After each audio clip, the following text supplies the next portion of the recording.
Hari ini kita akan mengupas tuntas tentang VBA, mulai dari pengenalannya, materi yang akan digunakan, sampai simulasinya. Oke, kita masuk ke bab pertama, yaitu VBA. VBA itu adalah kepanjangannya Visual Basic for Applications.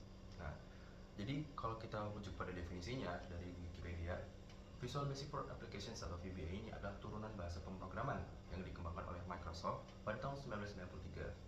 Nah, di sini kita bisa menggunakan Microsoft Excel untuk melihat, mengatur, dan mengoptimasi animasi dari data dan lain sebagainya. Pot voltage. Oke, di sini aku akan ngejelasin sesimpel mungkin supaya lebih mudah dimengerti. Jadi bayangkan pot voltage ini seperti pot ajaib ya, yang digunakan untuk mengaliri listrik dan menghasilkan sesuatu atau membuat sesuatu.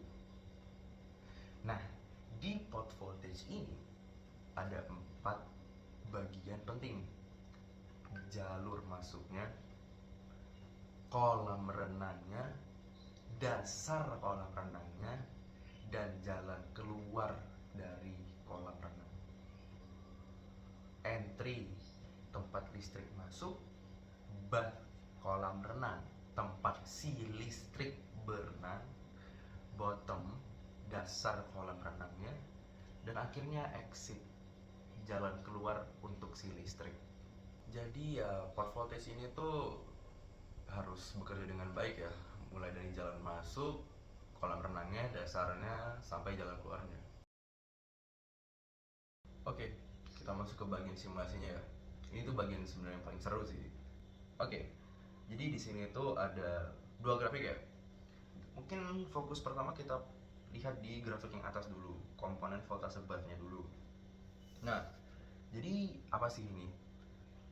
Secara simpelnya, sumbu X-nya itu konsentrasi aluminanya, sumbu Y-nya itu voltasenya. Nah, di situ ada 2 garis tuh, biru sama oranye. Garis yang biru, ohm. Nah, itu bagian ohmik dari kolam renangnya. Ingat ya, kolam renang tadi ya, bagian dari pot voltage-nya. Lalu garis yang oranye, U-elect-nya, bagian elektrochemical dari kolam renangnya. Nah, jadi di sini ketika konsentrasi aluminanya itu semakin tinggi, sumbu X-nya semakin ke kanan, untuk 2 garis ini berlawanan. Nah, kenapa berlawanan? Aku rangkum ya.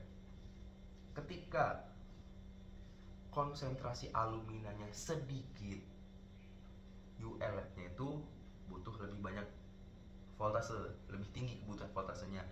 Ohmiknya kecil, reaksi kimia itu susah, jadi butuh listrik yang lebih tinggi. Kenapa di sini listriknya kecil, ohmiknya? Karena tidak pekat, kolamnya tidak pekat. Nah, ketika kadar aluminium itu ditingkatkan, di elektrochemical jadi kecil, ohmiknya jadi gede. Kenapa? Proses kimia jadi lebih gampang, voltasenya kecil aja. Bagian ohmiknya, wah, kolamnya jadi pekat nih bos, gelembungnya makin banyak, tingkatin voltasenya, akhirnya ketemu di titik tengah. Nah, tetapi berdasarkan hitungan data-data yang ada, walaupun ada titik potongnya, kita nggak bisa sampai sana. Karena bahkan sebelum sampai ke titik itu, kejadian kolam itu menjadi lumpur karena kadar aluminium terlalu tinggi. Maka dari itu kita butuhkan titik ini ya, ambang batas, supaya tidak terjadi anode effect, kejadian ketika konsentrasi aluminium terlalu sedikit, dan tidak terjadi lumpur konsentrasi aluminium terlalu banyak. Nah, di sini ya, dengan animasi VBA ini kita jadi bisa melihat nih gimana bentuk animasinya. Jadi pada 2 grafik ini sebenarnya dua hal yang sama aja. Intinya sama kok 2 grafik ini. Cuman aku buat supaya pada grafik pertama itu memang penjelasannya, pada grafik kedua itu ambang batasnya. Nah, at a certain point, pada titik atau nilai tertentu, itu harus balik, tidak boleh melewati ambang batasnya. Karena akibat yang tadi udah aku sebutin ya. Ada zona terlarangnya, terjadi AE, anode effect, lalu ada zona larangannya, terjadi lumpur, lalu pekat. Oke, mungkin segitu aja lah ya penjelasan singkatnya. Kalau dari aku sih jadi tertarik ya untuk menggunakan VBA terus untuk kedepannya. Kalau menurut kalian gimana? Mungkin bisa komen di bawah deh.